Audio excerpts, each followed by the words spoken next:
আজকে যার হাসি আমার পুরো দুনিয়াটা আলোকিত করে তোলে তার জন্মদিন। আমার বউয়ের আজকে জন্মদিন। কেবল সে শুধুমাত্র আমার স্ত্রী না, সে আমার দুনিয়া পুরোটাই। সে আল্লাহর দেওয়া বড় একটা নিয়ামত আমার বউ। আসসালামু আলাইকুম। আজকে পুরোটাই কার ব্লগ চলছে।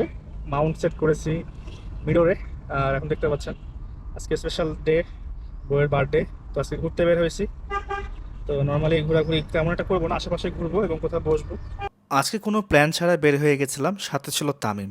আমরা গিয়েছিলাম হুট করে ঘুরতে দিশাহীন জায়গায়, মানে এক কথায় কোথায় যাব, কোথায় ঘুরতে যাব কোনো প্ল্যান নাই।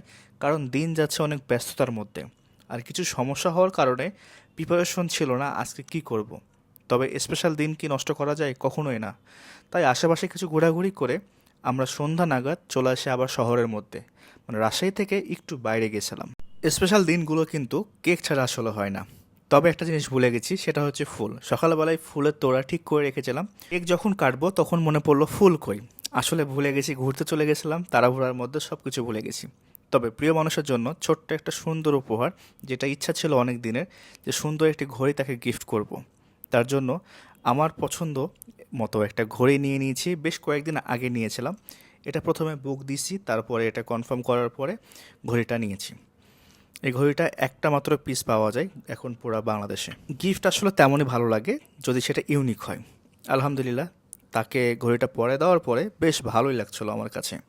আর হ্যাঁ, যেহেতু ফুড ভিডিও করি, অনেক অডিয়েন্স বলছেন কি ভিডিও দিচ্ছি, খাওয়ারের ভিডিও কেন নাই? জি হ্যাঁ, খাওয়ার তো অবশ্যই চলে আসবে। ভালো মানের কিছু খাবার, যেটা পাস্তা বলেন, নাচোস বলেন, এই খাবারগুলো কিন্তু আমার কাছে একটু কোয়ালিটি ফুলের দিক দিয়ে চলে গেলে পরা আমার কাছে ভালো লাগে কোথায় জানেন? সেটা হচ্ছে Hideout. Hideout cafe রেস্টুরেন্টটা অনেক পুরনো। ভালোবাসার শুরু থেকে এখানে আড্ডা দেওয়া, অনেক স্মৃতি। তারপরে কোর্ট থ্রিতে বসা হতো বেশ কিছু জায়গাতে। আর কেক তো নিয়েছিলাম ক্যাথলিন থেকে আসলে সেখানে করা কোয়ালিটিও বেশ ভালো। এই হচ্ছে নাচোস, যেটা আমার কাছে শুরু থেকে কয়েক বছর থেকে অনেক প্রিয়। তার পাশাপাশি কিন্তু যে পাস্তাটা খাচ্ছি না, সেটা কিন্তু বেশ মজার। আগে কিন্তু এটা খাইতাম না, এখন মোটামুটি এই পাস্তাটা অনেক ভালো। তো আজকের ভিডিও এখানে শেষ করছি। অবশ্যই কমেন্ট করে জানাবেন কেমন লাগলো।